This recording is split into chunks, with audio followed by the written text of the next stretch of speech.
Bongbong Marcos, BBM, nasaan na? Binago mo yung build. Ginawa mong BBM, build better more. Diba? Ang ganda pakinggan. At Tagalogin natin, maggagawa o magtatayo ng mas mainam at mas marami. Diba? Build better more. BBM. Nasaan na yun? Ha? Yun lang train na paikot sa Mindanao na foreign funded. Wala na. Ano yun? Pinondohan ng China yon. Hindi natuloy. Bakit? Nakipag-away ka sa China eh. Diba?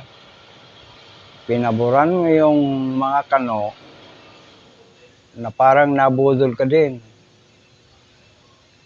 Kasi talo na si Joe Biden, si Trump na magiging presidente. O paano ngayon kung ano usapan nyo? Di quits na rin. Diba? Tanga ka kasi. Bobo. Mga international airport tsaka seaports, kompleto na ba?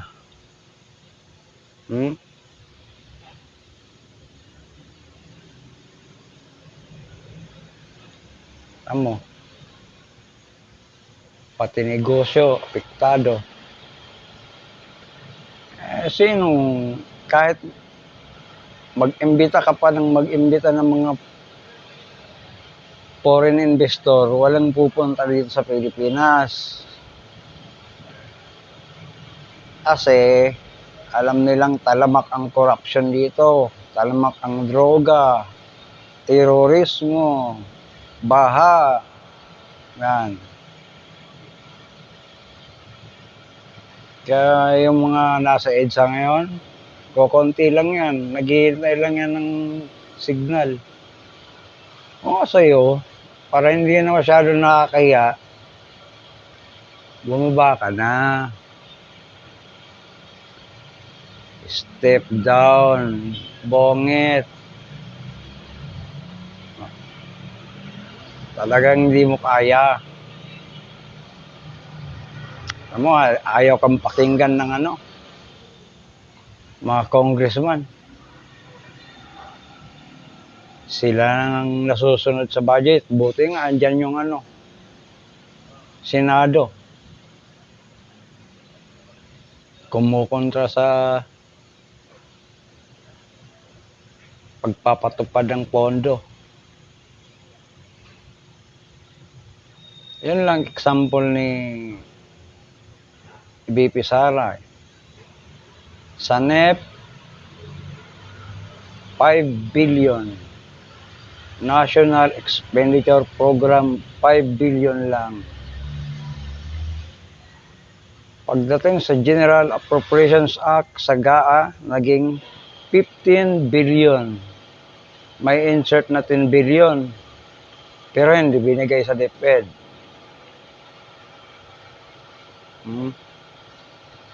Sinulo ni Martin Romualdez at ni Saldico.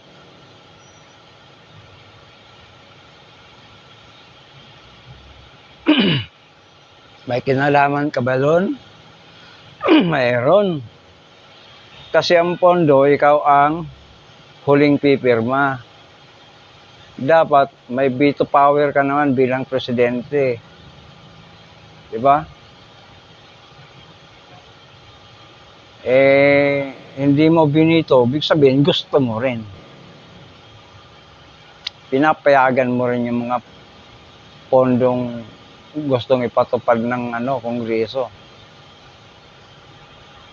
Ko ngayon, kung hindi ka inutil, kasabwat ka rin. Ano lang naman yan. Sa dalawa lang yan. Mamili ka. Kasabwat ka o inutil ka.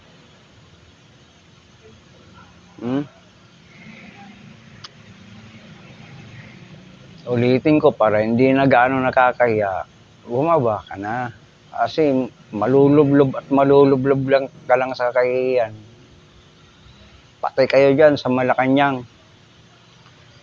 Mga political advisor ni Bongbong. Executive Secretary Bersamin, dati ka namang Chief Justice, matalino ka naman. Hindi pa kayo nahihiya. Lalo na si ito matalino talaga to, si Gibo Teodoro. Ano yan top 1 yan sa bar exam. Tsaka naging cum laude.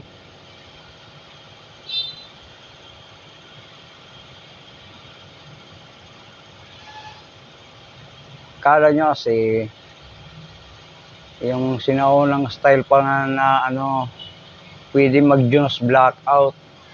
Walang balita. Pag nalagyan nyo yung tinakot nyo or nabayaran nyo yung mga mainstream media, wala na, tahimik na, wala nang balitang lalabas. Bobo yung political advisor mo, Bongbong. Kasi marami na social media ngayon, may social media na. Kaya lusot-lusotan ang balita ngayon. Wala kayong maitatago. Ulitin ko, kayo dyan sa Malacanang, mga secretary at mga advisor,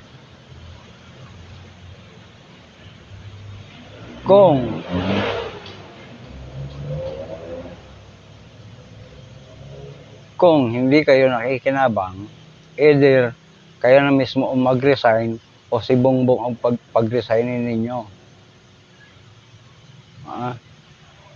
Nakakahiya na kayo. Magsipag-resign na kayong lahat dyan.